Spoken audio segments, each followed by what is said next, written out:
I was reached out by MAMMOTION to see if I wanted to review the Luba 2 robotic lawnmower. Well, a guy with one leg better not turn this type of review down. So let's get started. This is the MAMMOTION Luba 2 robotic lawnmower. It has all-wheel drive with independent motors. It has 3D vision and RTK fusion mapping system for precise navigation, easy and quick setup with no perimeter wires. It also has multi-zone management for up to 30 zones and no-go settings. It has app and voice control with Alexa and Google Home. It has a 15.7-inch cutting width. Also has a adjustable cutting height that's motorized and controlled via the app. It can mow lawns up to 1.25 acres for the all-wheel drive 5000. Also has lawn printing technology to provide rich mowing patterns for your lawn. And we'll be testing the Luba 2 all-wheel drive 5000 high cut. A little bit more detail of the features: the 3D vision technology, no perimeter wires to bury, voice control, lawn printing up to 1.25 acres of mowing, all-wheel drive of a 38-degree slope. You could typically map your home or area within less than 20 minutes. And again, no wires to bury. You have multiple zones, and you also have what's called no-go zones, where you could say, no, I do not want to mow there.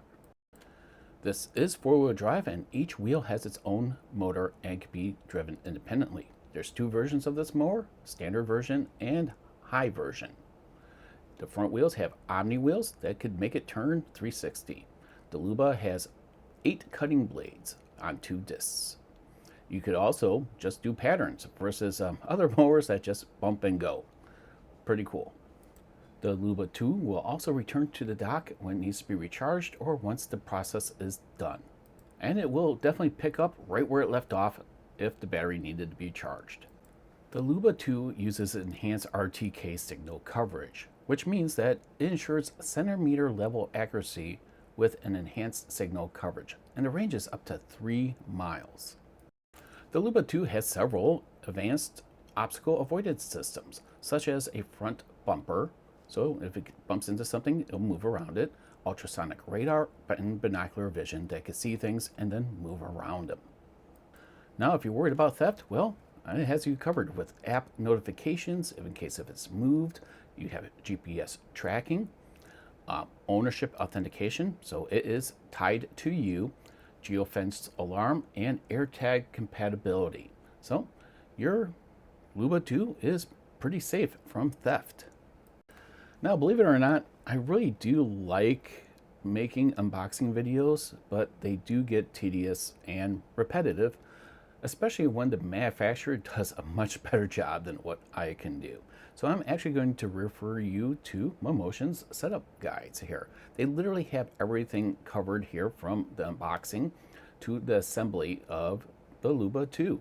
So if you are wanting to know any additional things about it and how it's set up, how it's configured, or anything, I would suggest that you visit their website. There's also other videos out there that go through it in depth, and I'm just, you know what, I'm not going to just repeat something that's already done and done better than what I can do myself. So I'll leave a link in the description below. Now, this is how I have my Luba 2 set up. This is actually called a garage. It's a lid. It's sold separately. And as you can see, my Luba 2 is a little dirty. But that's okay. It's meant to be outside. And it could actually get wet. Side markers that are blinking means that it's charging. You do have a choice on the back here that if you want to attach the RTK directly to the base, you don't need any additional wiring. But if you want to mount it elsewhere, you will need to use the other brick. The RTK needs to be visible, line of sight, up in the air. Do not block it. Solid green light means you're good. After you've connected and done all the settings, you want to make sure that you check your versions. There's 2 basically apps in here. You have the RTK and you have the MAMMOTION Luba 2 app. Each has their own firmwares, so you want to make sure that both of them are updated. And I've actually gotten regular updates. I've been testing this for about 3 weeks, and I've actually gotten 4 updates, so they're consistently improving. Once you have everything connected, you're going to want to program your areas. You can click create and create area. It's going to ask if you want it to leave on its own or move the joystick and do it manually. There'll be lots of on-screen prompts telling you how to do everything, so it's very simple. You're going to have two joysticks virtually on your mobile device to navigate it around. When you know that you're doing it correctly, you'll see a line appearing, and you definitely don't want to get too close to the edges of wherever your perimeter is, as it will maybe collide with the structure and or fence or concrete or whatever. Now this is Bluetooth controlled, so you could actually be a good amount of distance away from it, but you don't want to lose connection. So I suggest always try to follow it. Being on crutches, it's a little bit difficult to try to move around and control at the same time. Now you could just go around big obstacles, like I'm going around the shed here, and that could just be part of your original area map. No big deal. And actually I'm way too close to the concrete pad next to my shed here, and what I'm going to wind up doing later on is doing a remap of this, because it literally just dragged its whole frame along the side of this concrete pad for the shed. And you notice that we got a little bit of damage from the backyard. I'll tell you why a little bit later. Now, since I'm a nice neighbor, I'm going to map my neighbor's property as well. Actually, we alternate on mowing, believe it or not. Every other time, we mow their lawn and they mow ours. Really nice things that we do. But I'm going to create another area. And you'll notice that his lawn really doesn't have many obstacles, but he has a lot of divots because, well, we did have a lot of trees, but they were all dead because of the ash borer beetle. So unfortunately, there's lots of divots in his property from just getting all the trees removed. You can see some circles there, but it's definitely going to be a little bit challenging for the Luba 2 to navigate. But again, it's the same process. You're just going to go around the perimeter and just go ahead and map it all out. Once you have finished, it will link up and you'll see that you have now two zones. Each zone you'll need to create what's called a channel, and that's basically a little bridge that's going to cross it over. So eventually what's going to happen is I'm going to have 8 zones by the time I'm done, and each of those zones is going to have a channel to navigate between. So it's pretty darn easy to set up, and you can actually modify the channels and or areas as you see fit. You don't have to redo absolutely everything. You can actually modify each one on their own. Zone 3 will be between the houses, and you'll see that I just went around and again did the same thing. You're going to still need to create a channel to this zone. Just like I said, between all zones you need to do the same thing. As I mentioned early on, you do not want to get too close to structures, including the houses themselves. Now, we have foundations where there's concrete, and you don't want the Luba 2 to actually go that close. And there's kind of a little bit of a slope, which means it could slide, even though it is all-wheel drive, it could slide into that structure. And there's some retaining wall and stuff. Definitely want to be away from it, you know, maybe an inch or two. That way the Luba 2 will not collide with anything. Full mapping on my first try, it took about 30 minutes to do everything, and that's all 8 zones. And to do all 8 zones, we're looking at around 430 minutes. In the app, you could actually say which zones that you want to do and which you do not. So if you want to do schedules, you can do schedules for certain zones for certain days. Now that leads to today's video sponsor, PCB Way. Are you looking for PCBs, standard PCBs, advanced PCBs, rigid flex PCBs? They could even assemble them for you. Are you looking for maybe CNC or any type of injected molding? Well, they can do that as well. But what is this? They're having their 10th anniversary sale. Let's go ahead and take a look. In here you can find some awesome exclusive coupons. It ranges for how much you spend, and you definitely get more savings. If you watch this video, it's only 30 seconds, you can also get some savings as well. So go ahead and watch it. Oh, would you look at this, a spinning globe. Hell, you can actually find out what projects people are working on. Let's check out India. Let's click on this little yellow dot. Order 500 USD worth of goods for this order, which is the biggest order for my side of this project. Yeah, that's pretty darn cool. Then you can click on other yellow dots as well. They're doing this PCB Way Bridge charity sale. You could just go ahead and buy one of these, and then with all proceeds being donated to charitable organizations. That's pretty darn cool. And last but not least, you could actually participate in a lucky draw. Click one of the boxes, see what you can win.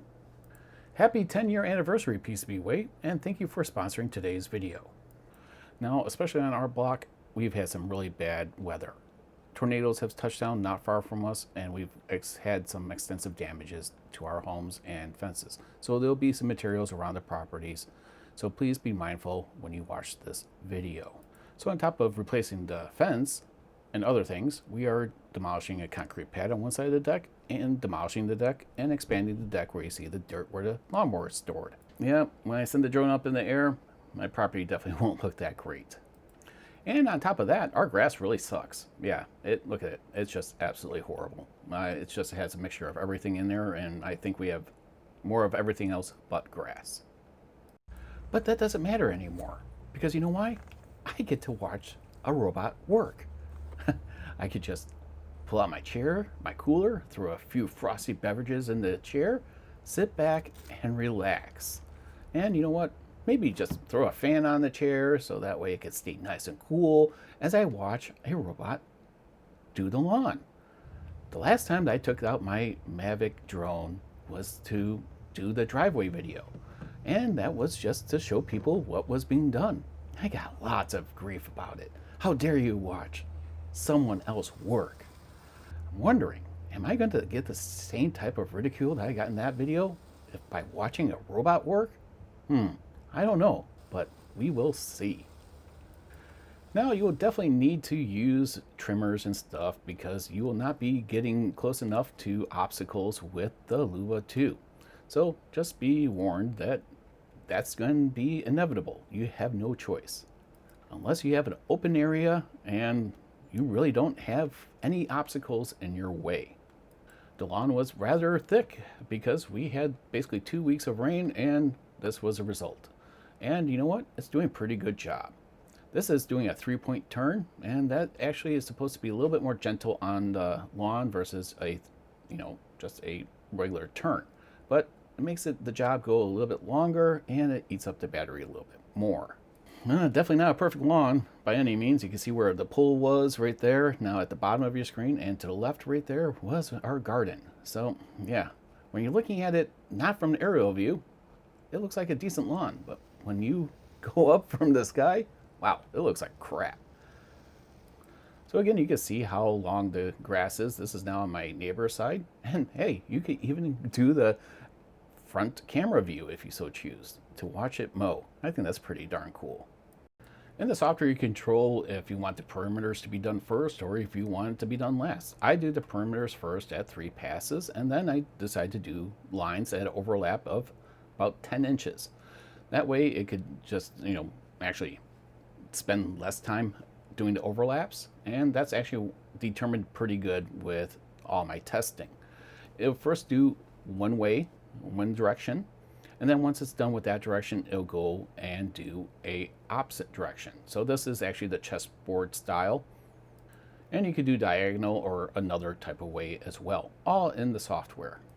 When it reaches 15% charge, it'll return to the base automatically and go back to resume the job once it's at 80%. And to reach 80% takes about an hour. This is the front yard, and you'll see that the lines are pretty darn even, except for where it goes over the mound where our tree was that we had to have cut down. After it's done going north and south, it's now going east and west. However, the battery will get down to 15% and it will return back to its base and charge up to 80%. And it resumed the job right where it left off, and it's at night. Now you could have the lights on if you so choose, blinking lights, let people know that's around, but since I'm not going crossing any driveways or sidewalks or anything, I did not deem that necessary. And that could be turned on and off in the app. Now we have a security cameras around the house, and I was watching it redock after it was done for the evening. I think that's pretty darn cool. The next morning, I decided to take the drone out to see how everything turned out. And you know what? The lines look great. I mean, it did a great job, and that was really high cut grass that it took down. I'm just very impressed on how nice the lines are and how it can maintain those lines. Yeah, my Luba 2 is a little dirty. Where it's parked, it's got some dirt and it rained and it splashed all over it. But since it's water resistant, you can hose it off and you can lift it up and see that underneath is actually pretty clean. I did not run it while the grass was wet, so no grass was stuck to it.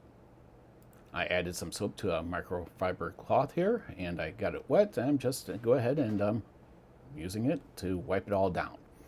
And you may want to just clean it every so often.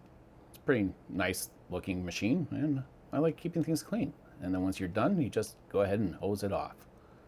Underneath you'll find 8 razor blades. It is suggested that they are either rotated or replaced every month. And you get a replacement set with your purchase. And they're pretty darn cheap to replace. You can hose off the bottom if you so choose, but if you run it dry with not wet grass, you shouldn't really have much of a problem.